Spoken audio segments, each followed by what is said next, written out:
Welcome to Telangana State Board of Intermediate Education online classes for vocational courses. Vocational Education course Accounting and Taxation 212 second year subject Taxation 2 paper 3 paper code is 73. I am M. Narasimha Reddy, CGL in Vocational Accounting and Taxation, Government Junior College, Sirpur Kagaz Nagar, District Komaram Bhim, Asifabad. Today we are going to discuss about Unit 1 income from business, వ్యాపారం నుండి ఆదాయం. Learning objectives 6 marks long type problems and answers. అభ్యసనం చేయవలసిన విషయాలు 6 మార్కుల ప్రశ్నలు మరియు సమాధానములు.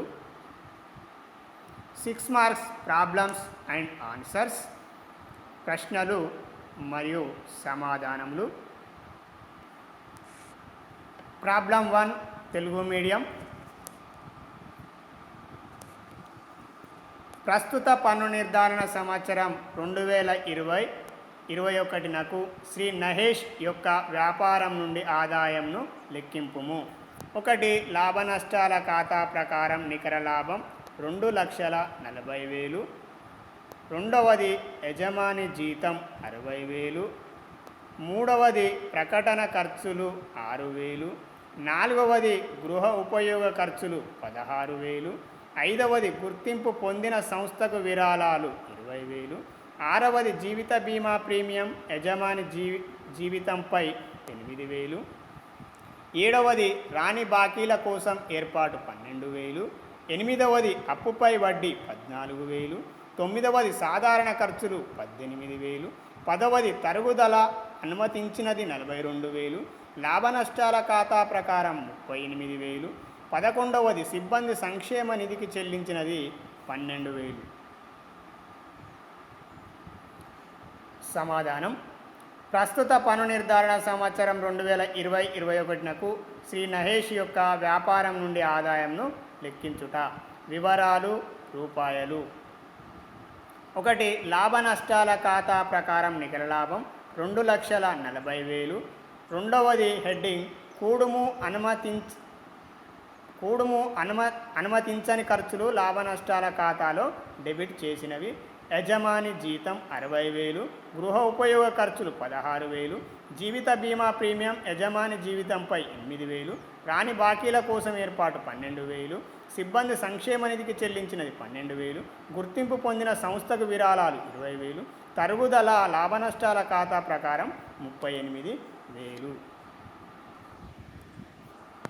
60,000 plus 16,000 plus 8,000 plus 12,000 plus 12,000 plus 20,000 plus 38,000 is equal 1,66,000. 2,40,000 నికర లాభానికి ఈ ఇన్నర్ కాలంలో తీసుకున్నటువంటి 2వ హెడ్డింగ్ కింద అనుమతించినటువంటి ఖర్చులు 1,66,000ను కూడగా మనకు 4,06,000 రూపాయలు రావడం అనేది జరిగింది. 3వ హెడ్డింగ్ తీసివేయము అనుమతించిన మరియు లాభ నష్టాల ఖాతాలో డెబిట్ చేయని ఖర్చులు. 1 తరుగుదల 42,000. 4,06,000 రూపాయల నుండి 3వ హెడ్డింగ్ కింద తీసివేయము అనుమతించిన మరియు లాభ నష్టాల ఖాతాలో డెబిట్ చేయనటువంటి ఖర్చులు తరుగుదల 42,000 రూపాయలను తీసివేయగా మనకు 3,64,000 మొత్తం రావడం అనేది జరిగింది. అదేవిధంగా 4వ హెడ్డింగ్ కింద తీసివేయము అనుమతించని ఆదాయాలు వ్యాపారంతో సంబంధం లేనివి. ఈ ప్రశ్నలో అనుమతించని ఆదాయాలు వ్యాపారంతో సంబంధం లేని ఇతర శీర్షికల్లో చూపించవలసినటువంటి అంశాలు మనకు లేవు కావున ఇక్కడ మనం డాష్ చూపించడం అనేది జరిగింది. అదే 3 లక్షలు ఒకవేళ ఉన్నట్టయితే మనం 3వ హెడ్డింగ్ కింద తీసుకున్నటువంటి 3,64,000 మొత్తం నుండి తీసివేయగా వచ్చినటువంటి మొత్తం ఏదైతే ఉందో దాన్ని మనం వ్యాపారం నుండి ఆదాయంగా చెప్పడం అనేది జరుగుతుంది. ఇక నెక్స్ట్ వ్యాపారం నుండి ఆదాయం అంటే ఈ ప్రశ్నకు సమాధానం ఆన్సర్ 3,64,000 రూపాయలు. అయితే మనం ఈ వ్యాపారం నుండి ఆదాయాన్ని లెక్కించేటువంటి పద్ధతులలో మనం 4 హెడ్డింగ్స్ ద్వారా మనము వ్యాపారం నుండి ఆదాయాన్ని లెక్కించడం లేదా గణించడం అనేది జరుగుతుంది. ఒకటి లాభ నష్టాల ఖాతా ప్రకారం ఫస్ట్ హెడ్డింగ్ కింద నికర లాభాన్ని నేరుగా ఔటర్ కాలంలో తీసుకోవాల్సి ఉంటుంది. రెండవ హెడ్డింగ్ కింద కూడుము అనుమతించని ఖర్చులు లాభ నష్టాల ఖాతాలో డెబిట్ చేసినవి. ఏ ఖర్చులైతే వ్యాపారంతో సంబంధం లేనివి మరియు ఖర్చులు వ్యాపార సంస్థ నుండి చెల్లించి వ్యాపారపు లాభ నష్టాల ఖాతాలో కనుక డెబిట్ చేసినట్టయితే మనం రెండవ హెడ్డింగ్ కింద మనం నికర లాభానికి అటువంటి ఖర్చులన్నింటినీ కూడా మనం కూడవలసి ఉంటుంది. మూడవది తీసివేయము అనుమతించిన మరియు లాభ నష్టాల ఖాతాలో డెబిట్ చేయాలి. మూడో హెడ్డింగ్ కింద అంటే వ్యాపారంతో సంబంధం ఉన్నటువంటి ఖర్చులు మరియు లాభ నష్టాల ఖాతాలో డెబిట్ చేయనటువంటి ఖర్చులు ఆదాయపు పన్ను చట్టం 1961 ప్రకారం నిబంధనల ప్రకారం అనుమతించినటువంటి ఖర్చులు మనం వాటిని మూడో హెడ్డింగ్ నుండి తీసివేయవలసి ఉంటుంది. అదేవిధంగా నాలుగవ హెడ్డింగ్ నుండి తీసివేయము అనుమతించని ఆదాయాలు వ్యాపారంతో సంబంధం లేనివి. అంటే వ్యాపారంతో సంబంధం లేనటువంటి ఆదాయాలు ఇతర శీర్షికల కింద చూపించవలసినటువంటి ఆదాయాలు ఏవైనా లాభ నష్టాల ఖాతాలో కనుక క్రెడిట్ చేసినట్టయితే ఆ క్రెడిట్ చేసినటువంటి మొత్తాలను మనము నికర లాభం నుండి నాలుగవ హెడ్డింగ్ కింద తీసివేయవలసి ఉంటుంది. అంటే నాలుగవ హెడ్డింగ్ కింద తీసివేసిన మొత్తాలను తీసివేయగా వచ్చినటువంటి మొత్తమే వ్యాపారం నుండి ఆదాయం అవుతుంది. వ్యాపారం నుండి ఆదాయంను లెక్కించు పద్ధతి. విద్యార్థులు ఈ విధంగా టేబుల్ను డ్రా చేసుకోవాల్సి ఉంటుంది. టేబుల్లో మనకు ఇక్కడ ఒకటి వివరాల కోసం, అదేవిధంగా మొత్తాలు రాయడం కోసం ఇన్నర్ కాలం ఒకటి, అదేవిధంగా ఔటర్ కాలం. ఈ విధంగా టేబుల్ను విద్యార్థులు ముందుగా డ్రా చేసుకోవాల్సినటువంటి అవసరం ఉంది. స్టెప్ 1లో విద్యార్థులు ఏం చేయాలి? టేబుల్ను డ్రా చేసుకోవాల్సి ఉంటుంది.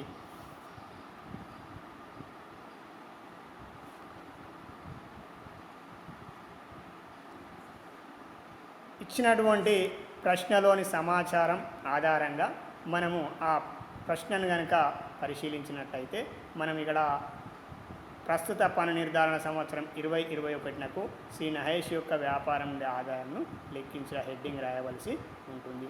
ఇక్కడ నహేష్ వ్యాపారస్తు అస్సెస్సి. అదేవిధంగా ప్రస్తుత పన్ను నిర్ధారణ సంవత్సరం 2020-21 శ్రీ నహేష్ యొక్క వ్యాపారం అనేటువంటి శీర్షిక నుండి మనము ఆదాయాన్ని లెక్కించుచున్నాము.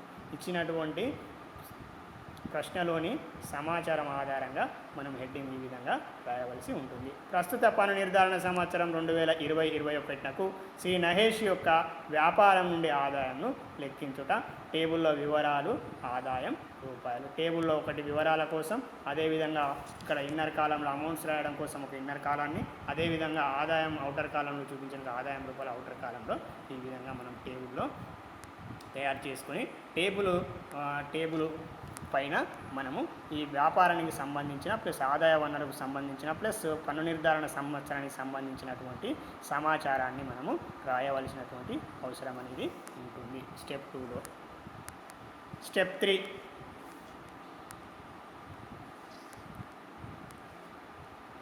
స్టెప్ 3లో విద్యార్థులు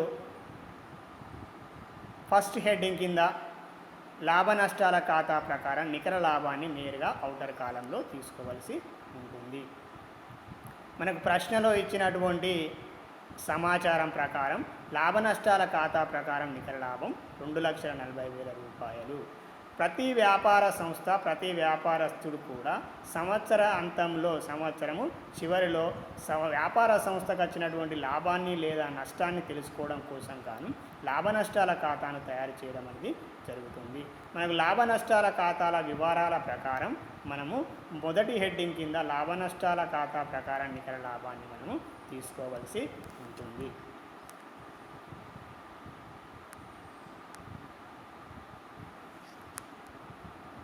స్టెప్ 2 కూడుము అనుమతించని ఖర్చులు లాభ నష్టాల ఖాతాలో డెబిట్ చేసినవి. ఒకటి యజమాని జీతం 60,000 ఇన్నర్ కాలంలో, గృహోపయోగ ఖర్చులు 16,000, జీవిత బీమా ప్రీమియం యజమాని జీవితంపై 8,000, రాని బాకీల కోసం ఏర్పాటు 12,000, సిబ్బంది సంక్షేమ నిధికి చెల్లించినది 12,000, గుర్తింపు పొందిన సంస్థకు విరాళాలు 20,000, తరుగుదల లాభనష్టాల ఖాతా ప్రకారం 38,000. 60,000 plus 16,000 plus 8,000 plus 12,000 plus 12,000 plus 20,000 plus 38,000 total is equal to 1,66,000 outer కాలంలో రాయవలసి ఉంటుంది. అదేవిధంగా మొదటి హెడ్డింగ్లో తీసుకున్నటువంటి నికర లాభం 2,40,40,000 రూపాయలకు 1,66,000 రూపాయలు అనుమతించని రెండో హెడ్డింగ్ కింద చూపించినటువంటి ఖర్చుల మొత్తాన్ని కలపగా 4,06,000 రూపాయలు రావడం అనేది జరిగింది. ఇక్కడ రెండో హెడ్డింగ్ విషయానికి వచ్చినట్టయితే కూడుము అనుమతించని ఖర్చులు లాభ నష్టాల ఖాతాలో డెబిట్ చేసినవి. అంటే దీని అర్థం వ్యాపార సంస్థతో సంబంధం లేనటువంటి ఖర్చులు యజమాని వ్యాపార సంస్థ నుండి చెల్లించి ఆ చెల్లించినటువంటి ఖర్చులను కనుక వ్యాపారపు లాభ నష్టాల ఖాతాలో కనుక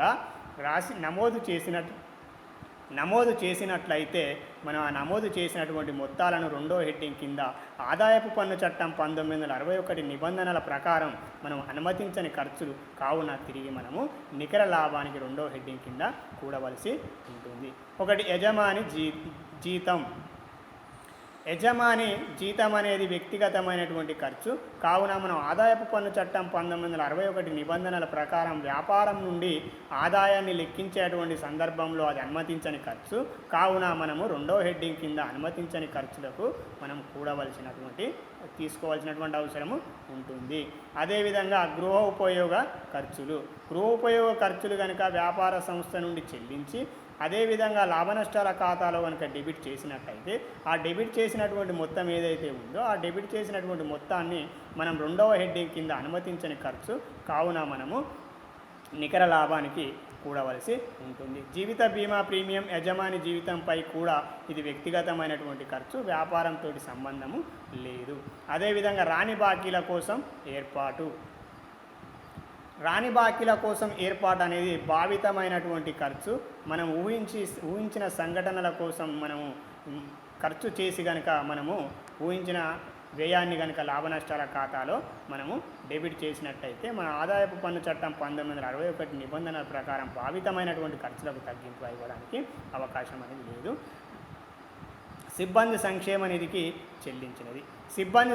నిధికి చెల్లించినటువంటి మొత్తం కూడా భావితమైన ఖర్చు కావున మనం తగ్గింపు ఇచ్చుటకు అవకాశం అనేది లేదు.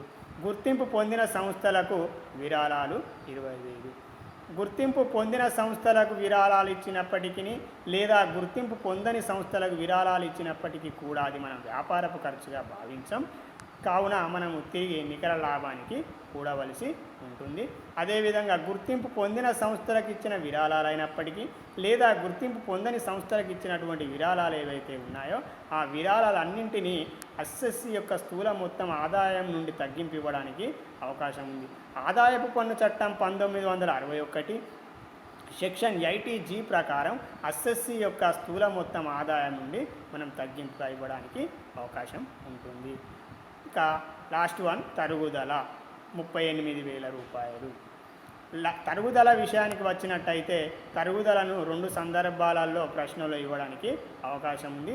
మొదటిది లాభ నష్టాల ఖాతా ప్రకారం ఇచ్చినటువంటి తరుగుదల ఏదైతే ఉందో ఆ తరుగుదలను మనము రెండవ హెడ్డింగ్ కింద అనుమతించని ఖర్చులు లాభ నష్టాల ఖాతాలో డెబిట్ చేసినటువంటి హెడ్డింగ్ కింద మనము తీసుకోవలసి ఉంటుంది.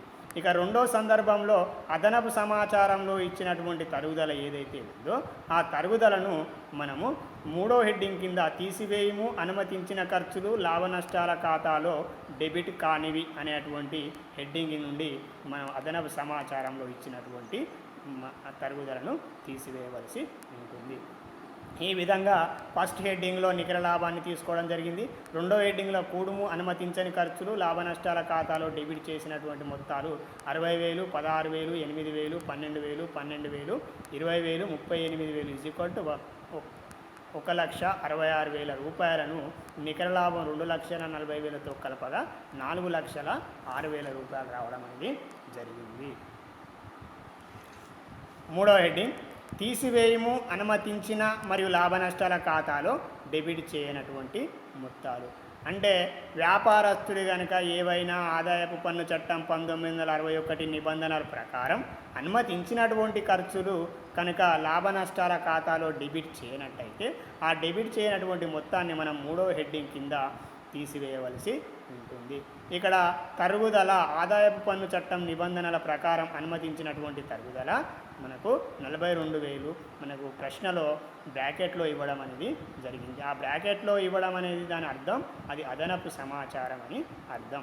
అదనపు సమాచారంలో ఇచ్చినటువంటి ఆదాయపు పన్ను చట్టం 1961 నిబంధనల ప్రకారం అనుమతించినటువంటి తరుగుదలను మనము 3వ హెడ్డింగ్ కింద తీసుకోవాల్సి ఉంటుంది. తరుగుదల 42,000 ఇన్నర్ కాలంలో, అదేవిధంగా అవుటర్ కాలంలో రాసి మనకు ఫస్ట్ హెడ్డింగ్ సెకండ్ హెడ్డింగ్ ద్వారా వచ్చినటువంటి ఆదాయం 4,06,000 నుండి మనం 42,000 రూపాయలను తీసివేయగా 3,64,000 రూపాయలు రావడం అనేది జరిగింది. అదేవిధంగా తరుగుదల విషయానికి వచ్చినట్టయితే వాస్తవంగా లాభ నష్టాల ఖాతాలో ఇచ్చినటువంటి తరుగుదల ఏదైతే ఉందో ఆ తరుగుదలను మనము కూడుము అనుమతించని ఖర్చులలో చూపించవలసి ఉంటుంది. అదేవిధంగా అదనపు సమాచారంలో ఇచ్చి ఆదాయపు పన్ను చట్టం 1961 నిబంధనల ప్రకారం అనుమతి పొంది తగ్గింపునకు అనుమతి పొందినటువంటి తరుగుదలను మనము 3వ హెడ్డింగ్ కింద తీసుకోవలసి ఉంటుంది. ఇక 4వ హెడ్డింగ్ విషయానికి వచ్చినట్టయితే తీసివేయము అనుమతించని ఆదాయాలు వ్యాపారంతో సంబంధం లేనివి. ఈ ప్రశ్నలో వ్యాపారంతో సంబంధం లేనటువంటి ఆదాయాలు ఇవ్వబడలేదు, కావున మనము ఖాళీగానే వదిలివేయడం జరిగింది. అంటే 4వ హెడ్డింగ్ తీసివేయము అనుమతించని ఆదాయాలు వ్యాపారంతో సంబంధము లేనివి. అంటే ఇతర శీర్షికలలో చూపించవలసినటువంటి ఆదాయాలు ఏవైనా మనము వ్యాపార సంస్థ యొక్క లాభ నష్టాల ఖాతాలో కనుక క్రెడిట్ చేసినట్టయితే ఆ క్రెడిట్ చేసినటువంటి మొత్తాలు వ్యాపార ఆదాయాలు కావున మనము 4వ హెడ్డింగ్ కింద తీసివేయము అనుమతించని ఆదాయాలుగా పరిగణించి 4వ హెడ్డింగ్ కింద తీసివేయవలసి ఉంటుంది.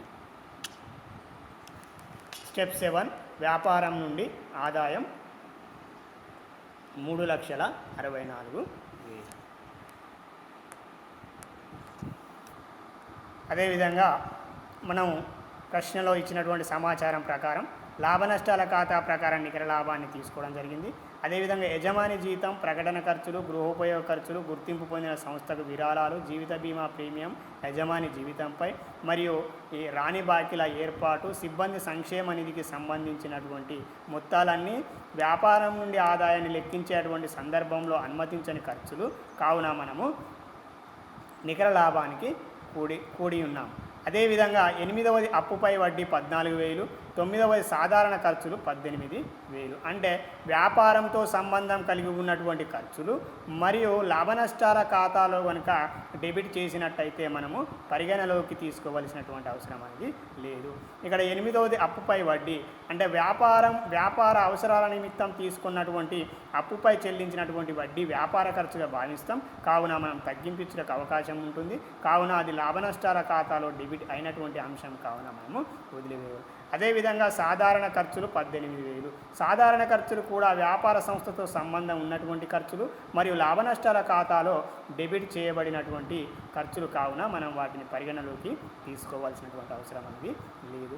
ఒకవేళ సాధారణ ఖర్చులు కానీ అప్పుపై వడ్డీ కానీ వ్యాపార సంస్థతో సంబంధం లేనట్టయితే ఆ ఖర్చులను వ్యాపారపు ఖర్చుగా భావించినప్పుడు మాత్రమే మనం తీసుకోవాలి. అదేవిధంగా అప్పుపై చెల్లించిన వడ్డీ సాధారణ ఖర్చులు వ్యాపార సంస్థతో సంబంధం ఉన్న ఖర్చులు కావున మనము పరిగణలోకి తీసుకోవాల్సినటువంటి అవసరం అనేది లేదు. ప్రాబ్లం నెంబర్ 1 వివరణ లేదా చిత్తు పని. ఫస్ట్ హెడ్డింగ్ ప్రశ్నలో ఇచ్చినటువంటి లాభ నష్టాల ఖాతా లేదా వివరాల నుండి నికర లాభాన్ని తీసుకోవాలను. లాభ నష్టాల ఖాతా ప్రకారం నికర లాభం 2,40,000 మనం తీసుకోవడం అనేది జరిగింది. 2వ హెడ్డింగ్ యొక్క వివరణ ఈ క్రింది ఖర్చులకు వ్యాపారం నుండి ఆదాయం లెక్కించు సందర్భంలో తగ్గింపుగా ఇచ్చుటకు అవకాశము లేదు. ఎందుకనగా ఈ ఖర్చులకు వ్యాపారంతో సంబంధం లేనివి మరియు అనుమతించబడని ఖర్చులు మరియు లాభ నష్టాల ఖాతాలో డెబిట్ చేసినవి కావున తిరిగి లాభ నష్టాల ఖాతాలో ఇచ్చిన నికర లాభమునకు 2వ హెడ్డింగ్ కింద కూడవలసినటువంటి ఖర్చులు. ఒకటి యజమాని జీవితం వ్యక్తిగతమైన ఖర్చు కావున తగ్గింపించుటకు అవకాశం లేదు. రెండవది గృహోపయోగ ఖర్చులు వ్యక్తిగతమైన ఖర్చు కావున తగ్గింపించుటకు అవకాశం లేదు. మూడవది జీవిత బీమా ప్రీమియం వ్యక్తిగతమైన ఖర్చు కావున తగ్గింపించుటకు అవకాశం లేదు. నాలుగవది రాని బాకీల కోసం ఏర్పాటు ఊహించిన లేదా భావితమైన ఖర్చు కావున తగ్గింపించుటకు అవకాశం లేదు. ఐదవది సిబ్బంది సంక్షేమ నిధికి చెల్లించినటువంటి మొత్తం భావితమైన ఖర్చు కావున తగ్గింపించుటకు అవకాశం లేదు. ఆరవది తరుగుదల లాభనష్టాల ఖాతాలో ఇచ్చిన తరుగుదలను రెండో హెడ్డింగ్ క్రింద తీసుకొనవలెను. అదేవిధంగా ఏడవది గుర్తింపు పొందిన సంస్థకు విరాళాలు గుర్తింపు పొందిన లేదా గుర్తింపు పొందని సంస్థకు చెల్లించిన విరాళాలు లేదా ఇచ్చిన దాన ధర్మాలు సెక్షన్ 80G ప్రకారం స్థూల మొత్తం ఆదాయం నుండి తగ్గింపుగా ఇవ్వబడును. మూడవ హెడ్డింగ్ యొక్క వివరణ. థర్డ్ హెడ్డింగ్ వివరణ. వ్యాపారంతో సంబంధమును కలిగి ఉండి ఒకవేళ లాభనష్టాల ఖాతాలో డెబిట్ చేయని రాబడి ఖర్చులు కావున తగ్గింపించుటకు అవకాశం కలదు. కావున ఖర్చుల నికర లాభం నుండి మనకు మూడవ హెడ్డింగ్ క్రింద తీసివేయవలసినటువంటి ఖర్చులు. ఒకటి ఆదాయపు పన్ను చట్టం 1961 సెక్షన్ 32 ప్రకారం తగ్గింపునకు అనుమతించిన తరుగుదల రూపాయలు 42,000 ఇతర సమాచారంలో ఇవ్వబడినది తీసుకునవలెను. రెండవది లాభనష్టాల ఖాతాలో డెబిట్ వైపున ఇచ్చిన తరుగుదల మొత్తంను రెండవ హెడ్డింగ్ కింద కూడవలసి ఉంటుంది. అంటే రెండవ హెడ్డింగ్ ఆదాయపు పన్ను చట్టం 1961 సెక్షన్ 32 ప్రకారం అనుమతించినటువంటి తరుగుదలను 42ను మనం మూడో హెడ్డింగ్ కింద అనుమతించినటువంటి ఖర్చులు లాభనష్టాల ఖాతాలో డెబిట్ చేయని ఖర్చుల కింద హెడ్డింగ్ కింద మనము తీసివేయవలసి ఉంటుంది. అదేవిధంగా నాలుగవ హెడ్డింగ్ వివరణ. ఈ క్రింది ఆదాయాలు వ్యాపారం నుండి ఆదాయం లెక్కించు సందర్భంలో వ్యాపారం నుండి ఆదాయంలో కలుపుటకు అవకాశం లేదు. ఎందుకనగా ఈ ఆదాయాలు వ్యాపారంతో సంబంధం లేని ఆదాయాలు మరియు ఇతర శీర్షికలు లెక్కించు ఆదాయములు. ఒకవేళ లాభనష్టాల ఖాతాలో క్రెడిట్ చేసినట్లయితే ఆ లాభనష్టాల ఖాతాలో ఇచ్చిన నికర లాభం నుండి తిరిగి నాలుగవ హెడ్డింగ్ కింద తీసివేయవలసినటువంటి ఆదాయాలు. ఈ ప్రశ్నలో ఒకటవ ప్రశ్నలో నాలుగవ హెడ్డింగ్ కింద తీసివేయవలసినటువంటి ఆదాయాలు ఇతర శీర్షికలు లెక్కించే ఆదాయాలు ఏమీ ఇవ్వబడలేదు. కావున మనము గుర్తించవలెను. Problem number 1 English medium. Compute income from business of Mr. Sri Nayesh for the assessment year 2020-21. First one is profit as per profit and loss account 2,40,000. Second one is salary to proprietor 60,000. Third one is advertisement expenses 6,000. Fourth one household expenses 16,000. Fifth one donations to an approved institution 20,000. Life insurance premium on proprietors 8,000. Seventh one provisional for bad debts 12,000. Interest on loan 14,000. Ninth one is general expenses 18,000. 10th one depreciation allowable 42,000. As per profit and loss account 38,000. 11th one is staff welfare fund 12,000. Answer. Computation of Mr. Sri Nayesh income from business for the current assessment year 2020-21. Particulars rupees. First heading net profit as per profit and loss account 2,40,000 outer column. Second heading add inadmissible expenses debited in profit and loss AC. Salary to the proprietor rupees 60,000 inner column. Household expenses 16,000. Life insurance premium on proprietor 8,000. Provisional for bad debts 12,000. Staff welfare fund 12,000. Donations to approved institutions 20,000. Depreciation 38,000. 60,000 plus 16,000 plus 8,000 plus 12,000 plus 12,000 plus 20,000 plus 38,000. Total is equal to 1,66,000. Add to the net profit 2,40,000. Total is equal to 4,06,000. Third heading less expenses not debited in profit and loss account. Depreciation as per the Income Tax Act 1961 section 32 allowable depreciation is rupees 42,000. 4 lakhs 6,000 minus 42,000, 3 lakhs 64,000, less inadmissible incomes credited in the profit and loss account. In this problem, there is no items. So, dash dash income from business 3 lakhs 64,000. Step 1. విద్యార్థులు ఈ విధమైనటువంటి టేబుల్ను ముందుగా draw చేసుకోండి. Draw the table first like this in step number 1.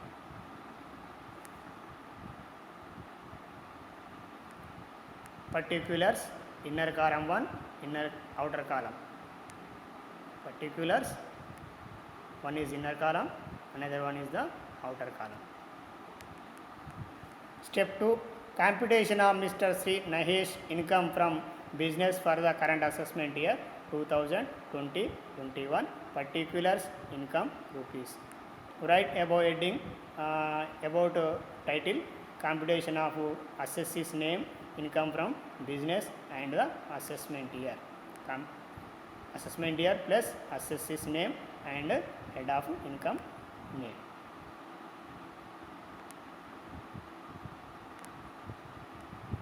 Step 3.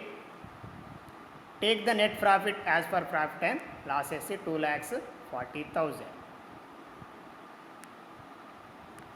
Here profit as per profit and loss assessee 2 lakhs 40,000. In step 3, take the net profit as per profit and loss account under first heading.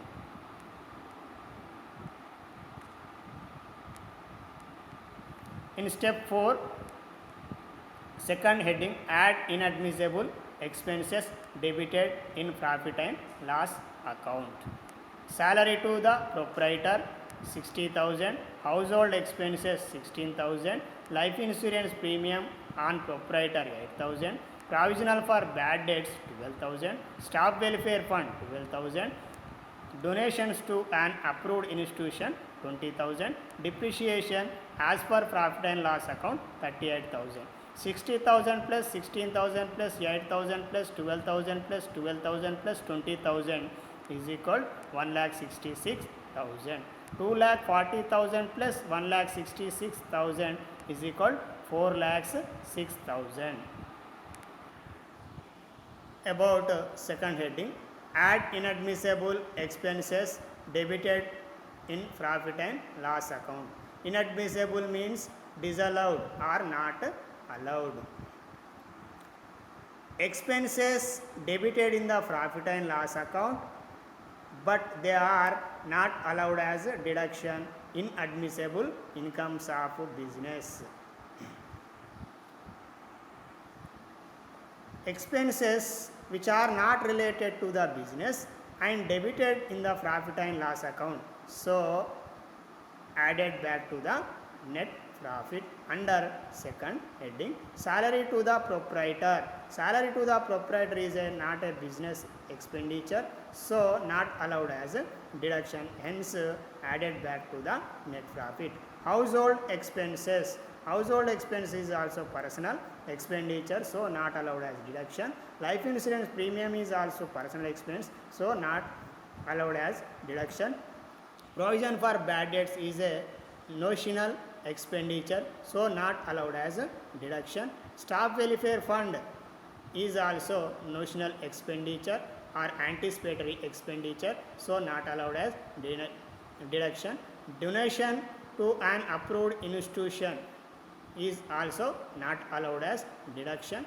Depreciation 38,000 as per the profit and loss account. Total is 4,06,000. 2,40,000 plus 1,66,000. As per the profit and loss account, 2,40,000 plus add inadmissible expenses, total is equal 1,66,000. Total 4,06,000. Less expenses not debited in profit and loss account as per the Income Tax Act rules, allowable expenses under third heading. Here depreciation is equal 42,000, 42,000. Less from 4,06,000 is equal 42,000 less from the 4,06,000. Here 3,64,000. As per the Income Tax Act 1961, Section 32 allowable depreciation is rupees 42,000. So we need deduct from the third heading. Fourth heading, less inadmissible incomes credited in profit and loss account. In this problem, there is no other heading income, so dash dash dash. Step 7, income from business, 3,64,000. Explanatory or working notes. First heading, working notes. Take the net profit as per the given profit and loss account or particulars. Second heading, explanation. The following expenses are not allowed as deduction while computing profit or gains of business because they are inadmissible expenses and debited in the profit and loss account, hence added back to the net profit. First one is salary to the proprietor. It is a personal and notional expenditure, hence it is not allowed as deduction. Second one is household expenses. It is personal and notional expenditure, hence it is not allowed as deduction. Life insurance premium, it is a personal expenditure, hence it is not allowed as deduction. Fourth one, provision for bad debt. It is a anticipatory loss, hence not allowed as deduction. Fifth one, donations to an approved institution. It is allowed as deduction from gross total income as per the Income Tax Act 1961 under Section 80G. Will not be treated as a business expenditure. Staff welfare fund, it is an anticipatory expenditure, hence it is not allowed as deduction. Seventh one, depreciation. Take depreciation as per given profit and loss account under second heading. Third heading, working notes. The following expenses are related with the business, hence allowed as deduction while computing profit or gains of business, but not debited in the profit and loss account. So deduct from the given net profit under third heading. First one is allowable depreciation as per Income Tax Act 1961, Section 32, rupees 42,000 as per the other information. Fourth heading, the following heads of incomes are not treated as business incomes while computing profit or gain of business. If credited in the profit and loss account, deduct from the given net profit under fourth heading. In this problem, no other heads of incomes. మరో ప్రాబ్లాన్ని మరో క్లాస్లో, రెండవ ప్రాబ్లాన్ని మరో క్లాస్లో చూద్దాం.